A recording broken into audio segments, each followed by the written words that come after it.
Bonjour à tous, je suis ravie de vous retrouver aujourd'hui pour cette nouvelle vidéo et on va parler de comment trouver du temps dans son emploi du temps.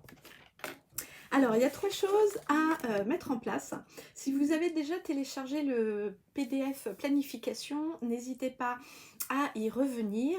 Et en fait, je vous partage différentes astuces déjà dans ce PDF gratuit.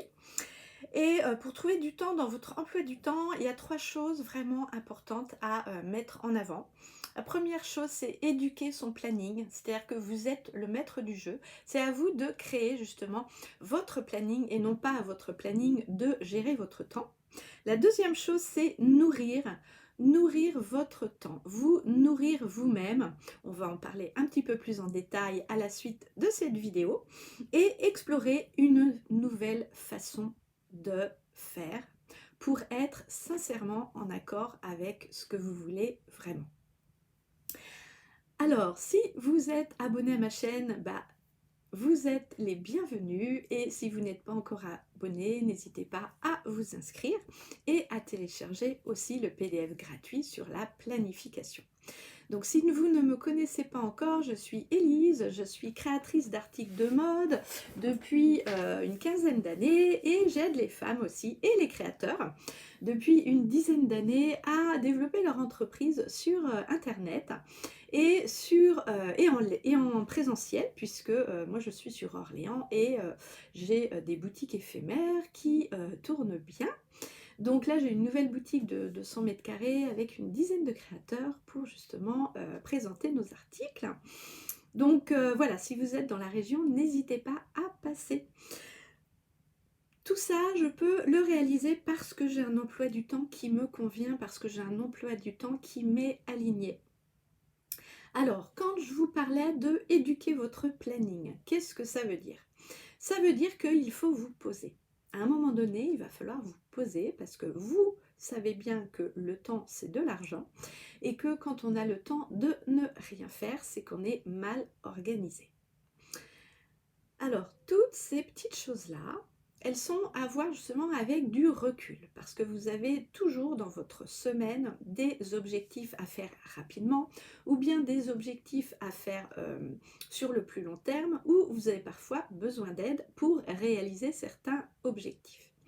Alors, on parle dans planification justement de découper vos objectifs en petits morceaux pour que ce soit plus facile et plus simple à mettre en place.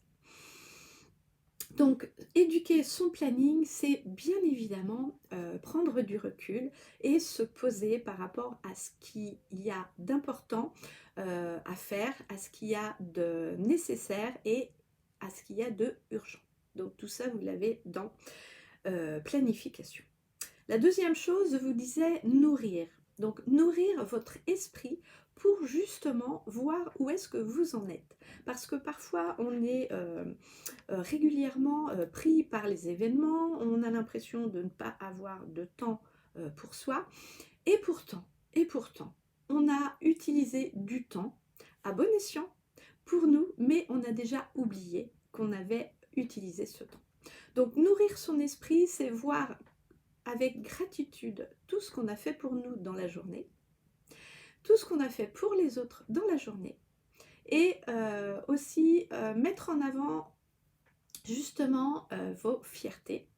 Qu'est-ce qui a été bon pour vous? Et ces fiertés-là nous permettent justement de nourrir notre esprit et d'arrêter le petit moteur automatique qui est là et qui est toujours à nous dire ce qu'on a mal fait pour aller encore plus loin et justement vous prouver à vous-même que vous avez déjà commencé à trouver du temps dans votre emploi du temps. La troisième chose, c'est explorer une nouvelle façon. Donc ça, c'est quelque chose que j'adore faire parce que moi, je suis très créative. Et donc, explorer une nouvelle façon de gérer son temps ou explorer son emploi du temps, c'est quelque chose qui est assez simple pour moi et que, en fait, je ne partageais pas parce que pour moi, c'était une routine ou d'une telle facilité. Et ma façon créative, en fait, d'aborder ça, me disait que en fait c'est trop simple pour en parler aux gens et on m'a toujours dit: «Mais comment tu te fais pour être tellement organisée et faire tellement de choses dans la journée?»